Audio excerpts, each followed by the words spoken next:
በክፍል አንድ ቪዲዮ የምዳስሰው የሀገራችን የኢትዮጵያ የቤት ፍላጎትና የቤት ግንባታ ደረጃ ምን ደረጃ ነው ያለው። እንደሚታወቀው መንግስትም ይገነባል፣ ኮንዶሚኒየም ሪልስቴቶችም ይገነባሉ። ግን አብዛኞቻችን የቤት መክፈል የሚችለው ሰው እንኳን ከፍሎ የሚከራየው ቤት የለውም። በተለይ ዲፕሎማት ሲሆኑ ኤክስፓትስ ሲሆኑ በደንብ ይቸገራሉ። ለምን የሚለውን ማውራት ቤት ምንድን ነው የሚለውን ቤት ወፎቹ ጎጆ አላቸው፣ የዱር እንስሳትም ማደሪያ መኖሪያ ዋሻ አላቸው። ስለዚህ የሰው ልጅም ቤት ያስፈልገዋል። ቤት ቅንጦት አይደለም። ቤት መሰረታዊ ፍላጎት ነው። ሁላችን በልጅነት ጀምሮ እየተማር እንደመጣ ነው የሰው ልጅ ከሚያስፈልጉት መሰረታዊ ጉዳዮች አንዱ ቤት ነው። ስለዚህ ቤት ቅንጦት አይደለም ነው የመጀመሪያው። ስለዚህ ቤት መኖሪያ ነው ፎርስ። ነገር ግን ከመኖሪያም ከፍ ሲል ቤት ኢንቨስትመንት ነው። ገንዘብ ያለው ገንዘቡን የሚያስቀምጥበት፣ ገንዘብ የሌለው ደግሞ ለምሳሌ ስቱዲዮ የደረሰው ሰው ቢችል አከራይቶ ይኖራል። ብዙ ሰው እናቶች አሉ ስቱዲዮቸውን ቤታቸውን አከራይተው በሌላ ቦታ በኪራይ እየኖሩ ራሳቸውን የሚጠቅሙ። ስለዚህ ቤት ኢንቨስትመንት ነው፣ ሀብት ነው የምንለው ለዚህ ነው። ቤት ሀብት ነው የምንለው። ሌላው አንዳንዱ ደግሞ ኮላተራል አድርጎ ተበድሮበት ከጥቃቅንና አነስተኛ የሚሆን ከሌሎች ተበድሮበት ቢዝነስ ጀምሮበት ራሱን ይለወጣል። በዚህ ቤት ኢንቨስትመንት ነው። ሌላው እያንዳንዱ ሰው ሃይማኖቱን ባህሉን ማሳደግም ለልጆቹ ማውረስ የሚጀምረው ከቤቱ ነው። ስለዚህ ቤት የመጀመሪያው የሃይማኖትና የባህል ተቋማችን ነው። ያ ማለት ግን ቤት የእምነት ተቋማትን ይተካል ማለት አይደለም። በዛ ግንዛቤ እንዲወሰድልን ይፈልጋል። ሌላው ቤት ሀገረ መንግስትን ስንገነባ መሰረታችን እያንዳንዱ አባወራ በቤቱ ንጉስ ነው። እያንዳንዱ ቤት እመቤት በቤቷ ምንድነች? ንግስት ነች። ስለዚህ ማስተዳደርንም መተዳደርንም መግዛትንም መገዛትንም የምንማረው ከቤታችን ነው። ስለዚህ ይሄን ሁሉ የሆነ ቤትን ስንገነባው በደንብ ትኩረት ሰጥተን ልንገነባው ይገባል የሚል እምነት አለን። እስኪ ስለ ቤት ግንባታው ደረጃና ሂደት ከማውራት በፊት ፖፑሌሽናችን ምን ይመስላል የሚለው አጠር አድርጌ ለማውራት ሞክራለሁ። ካፍታ ቆይታ በኋላ ይጠብቁኝ።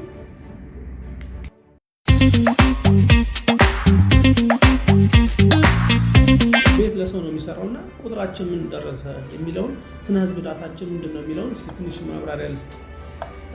የኢትዮጵያ ህዝብ ቁጥር እድገት አኑዋል የእድገት ምጣኔ ወይም ሬሽዮ ከ2.58 እስከ 3.22% ነው የሚደርሰው። በአመት እናድጋለን ተብሎ አንዳንድ መረጃዎች የሚያሳዩት በዚህ ምጣኔ መሰረት እና በ2007 ነው የመጨረሻው የህዝብና ቤት ቆጠራ የተካሄደው። እሱን መሰረት አድርገን በምናይበት ጊዜ አሁን ያለው የኢትዮጵያ ህዝብ ብዛት የኢትዮጵያ ህዝብ ቁጥር ከ120 ሚሊዮን እስከ 1 ያ ማለት ከዓለም ህዝብ ብዛት 1.65%ን እንሸፍናለን ወይም ደግሞ ከዓለም 12ኛ ደረጃ ላይ እንቀመጣለን ህዝብ ብዛታቸው።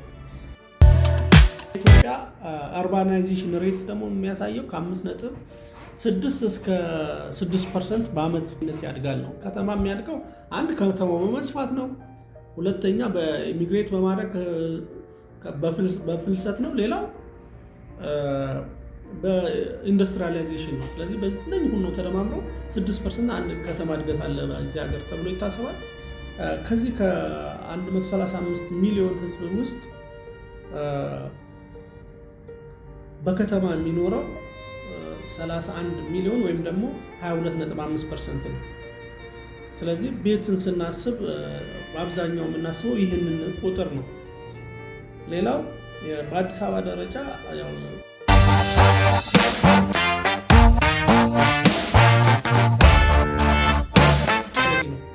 የአዲስ አበባ ህዝብ አንዳንድ መረጃዎችን ሳይ የሚያሳዩት እና የ2007ቱን ቅድም ያልኳችሁ የህዝብና ቤት ቆጠራ መሰረት አድርገን በምናይበት ጊዜ የአዲስ አበባ ህዝብ አሁን ያለው ከ5.9 እስከ 6 ሚሊዮን ነው የሚገመተው። በእርግጥ አንዳንድ ሰዎች 10 ሚሊዮን ይደርሳል ይላሉ። ይሄ ነገር ሁለት ነገር ማየት አለብን። አንደኛው የተጠና ጥናትን መሰረት ማድረጉ ተገቢ ነው። በአገር ውስጥም በውጭ ድርጅቶች የተጠና ጥናት መሰረት ማድረግ ተገቢ ነው። ሌላው በጊዜያዊነት የሚኖር አለ አሁን በምናውቀው ሁኔታ። ሌላ ደግሞ የንግድና የሁሉ የኢንዱስትሪም የፖለቲካም የቢዝነስም ከተማ ስለሆነ ወጥቶ የሚገባው አለና እሱን ኢንቱ ኮንሲደሬሽን አስገብተው 10 ሚሊዮን የሚሉ አሉ። ዞሮ መሰረት ማድረገው የተጻፈውን ዳታውን ነውና በዚህ መሰረት 6 ሚሊዮን ነው ማክሲመም የአዲስ አበባ ህዝብ አሁን ያለው የሚያሳየው። ስለዚህ የአዲስ አበባንም የኢትዮጵያንም የቤት ልማት ስናወራ የከተሜውን መሰረት ያደርጋል ማለት ነው።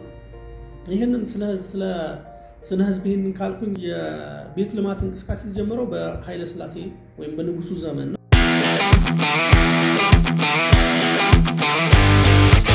እንቅስቃሴ የተጀመረው በኃይለ ሥላሴ ወይም በንጉሱ ዘመን ነው። በቀበሌ መንግስት በሚሰራው የቀበሌ ሆነ። ከዛ በደርግ ቀጥሏል የቀበሌ ቤት በሚል እንትን ማለት ነው። ደርግም ራሱም እየሰራ በቁጠባ ቤት በሚል ኮንሴፕት ከዛ እንደገና ትርፍ ቤት ካላቸው በሚል በአዋጁ በተወረሱ ቤቶች ለቀበሌ በሆኑ በዛ የቀበሌ ቤት በሚል እንትን የቁጠባ ቤት ልጅ እያለን የቁጠባ ሰፈር የሚባል ስለነበረ ምንድን ነው የሚለውም በዛ መረዳት ይችላለን። ነገር ግን እንዲህ በማስ ሃውሲንግ ደረጃ ኮንዶሚኒየም ቤት የተጀመረው 1997 ነው። ይሄ ከጀርመን ነው አዶፕት የተደረገው። ጀርመን ኢስትና ዌስት ጀርመን በተከፋፈሉበት ጊዜ ከፍተኛ ቤት እጥረት ነበረበትና ስለዚህ የኮንዶሚኒየም ሃውሲንግን እዛ ይሰሩበት ነበር። ከዛ ነው አዶፕት የተደረገው። ያንን መሰረት አድርጎ 1997 በ1090 እና በ2080 የቤት ልማት እንቅስቃሴ ተጀመረ። ያኔ በ1997 ወይም በፈረንጅ 2004 እንደምታስታውሱት የቀበሌ መታወቂያ ያለው 18 ዓመት የሞላው እና ቤት የሌለው በሚል ሁሉም ሰው እየተመዘገበ፣ በእርግጥ አብዛኞቻችን አልተመዘገብንም በራሳችን ጥርጣሬ ምክንያት። ያኔ በ1090 እና በ2080 ወደ 453287 ቤት ፈላጊ ተመዝግቦ ነበረ። ከዛ 2005 ወይም በፈረንጅ 2013 አዲስ ምዝገባ ተካሂዶ ነበር። 1090 የሚለው ቀርቶ 2080 እና 4060 በሚል ያኔ ደግሞ ወደ 994344 ቤት ፈላጊ በ2080 እና በ4060 ተመዝግቦ ነበር። ስለዚህ በድምሩ 1.4 ሚሊዮን የሚሆን ቤት ፈላጊ ተመዝግቦ በቋት ውስጥ የነበረ ነው። ይህንን መረጃ ማንኛውም ሰው የአዲስ አበባ ሲቲ አድሚኒስትሬሽን ፕላን ቢሮ አንድ ያወጣው ዶክመንት ነው፣ ኒው ኦልተርኔቲቭ ኤንድ ሃውሲንግ ስኪም የሚል።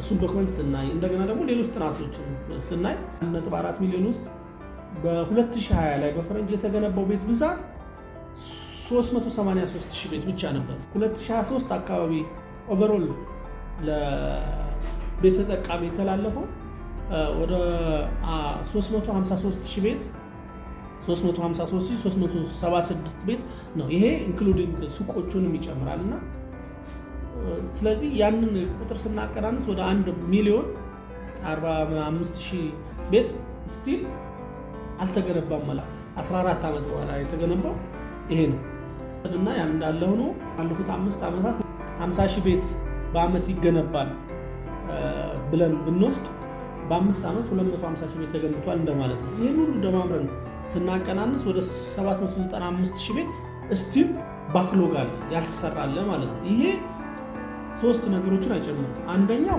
የመጀመሪያው ስላም ኤሪያዎችን እነኚህ ለኑሮ ምቹ ያልሆኑ ኤሪያዎችን ሪኖቬት ማድረግ፣ እነሱን አፍርሶ እንደገና መስራት፣ እሱን አይጨምርም። አንድ ሁለተኛ ኒው ዲማንድን አይጨምርም። ከተምዝገባ በኋላ ያለ ዲማንድን አይጨምርም። ሶስተኛ ያው ከተማ ይፈርሳል፣ ይታደሳል። መኖሪያ አካባቢ የነበሩት ወደ ንግድ ሲቀየሩ እነሱን መልሶ ለነሱ መገንባትን አያካትትም።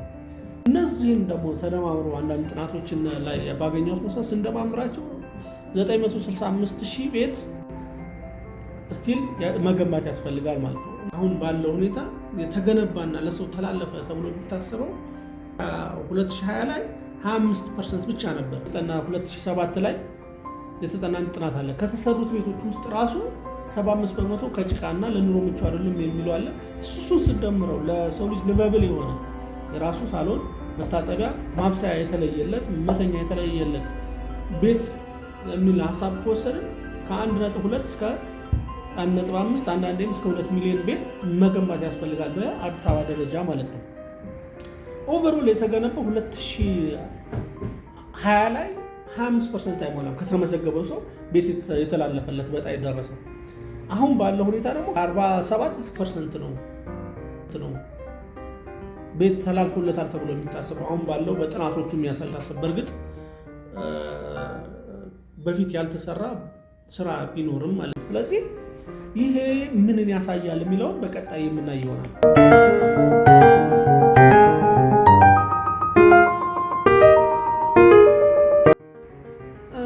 ከመንግስት አንጻር የተገነባው ቤት የቀረውን ቤት ለማየት ሞከርን። ሪል ስቴቶችስ ምን ሰሩ የሚለውን ይሄ ምን ያሳያል፣ ምንስ መደምደሚያ ወስደናል የሚለውን ከማየታቸው ሪል ስቴት በኮንሴፕት ደረጃ በ1952 ነው በኢትዮጵያ ውስጥ የተጀመረው። ምክንያቱም እያንዳንዱ ሰው ቤት የመገንባት ለኪራይ ወይም ለሽያጭ የመገንባት መብት አለው የሚለው የሪል ስቴት ኮንሴፕት ነው። በቢዝነስ ደረጃ ሪል ስቴት የተጀመረው በ1997 አካባቢ ነው። 97-98 በፈረንጅ ማለት ነው፣ ወይም በአበሻ 1990 ኦልሞስት 28 ዓመት አልፎታል ማለት ነው። አሁን ኦልሞስት ወደ 169 የሚደርሱ ሪል ስቴት አልሚዎች አሉ። ከእነኚህ ውስጥ ዶሚናንቶቹ በእርግጥ 16-20 የሚሆኑ ናቸው።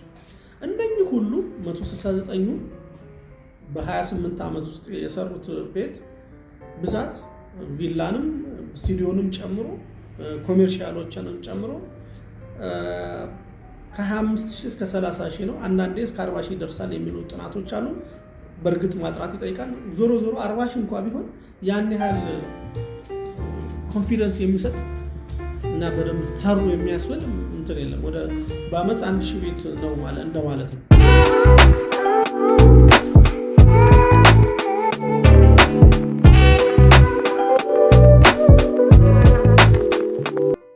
ምንስ መልእክት ይሰጣል የሚለውን ለማየት ያክል አንደኛ በግል አልሚውና በመንግስት የተደረገው ጥረት እንደተጠበቀ ሆኖ ከባለው ልክ በምንሰማው በምናየው ልክ ብዙዎቻችን በየሄድንበት ሰፈር ኮንዶሚኒየም አለ፣ የሪል ስቴት ግንባታ አለ፣ በየሚዲያው የሪል ስቴት ማስታወቂያ አለና ይህን ሁሉ ስንሰማ አእምሯቸው ላይ ያቃጭላል፣ ይጮሃል፣ ብዙ ቤት ተገንብቷል የሚል ኖ እንደዛ አይደለም።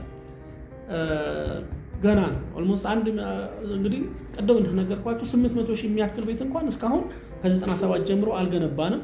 ሪል ስቴቶቹ ደግሞ ከ90 ጀምሮ በመጡት ማለት ነው። ስለዚህ በእነኚህ 20 እና 25 ዓመታት ያን ያህል በቂ የሚባል የገነባ ነው የለም።